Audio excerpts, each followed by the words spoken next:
برادر من سەدی فەقیانیم یەکەم ڕۆژ و دووەم ڕۆژ من پەیامی خۆم گەیاندووە بۆ هێزە ئەمنیەکان و هەموو خەڵکی کوردستان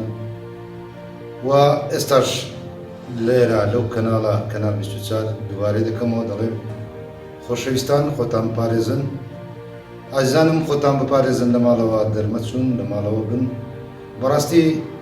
وەزارەتی تەندروستی حکوومەتی هەرێمی کوردستان بڕیارێکی زۆر باشیدا هەر یەکە لە ماڵی خۆی کە تێنە بکاتن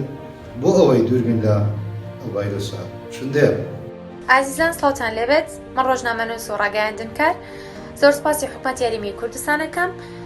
کە هەر زوو ڕێکاری پێویستی گرتە بەر هەوڵەکانی بە شێوەیەک بوون کە زۆر لە وڵاتانی ناوچەکە نەیانتوانی بەو شێوازار و بەڕۆی کۆرۆنا ڤایرۆس ببنەوە. بەڵام ئەمە دوولایەنەیە هیواخوازم هاوڵاتانی خۆشەویست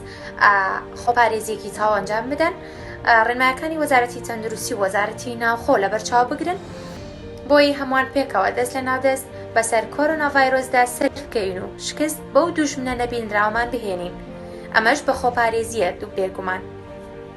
من دەمەوێت ئەوە بڵێم بێگومان ناخۆشە ماوەیەکی زۆر لە ماڵەوە بمێنینەوە بەڵام دەتوانین سوود لە کاتەکانمان وەرگرین بێگومان ئەم دۆخەش تێدەپەڕێت. هیوای سەلامەتی و تەندروستی بۆ هەموو لایەک.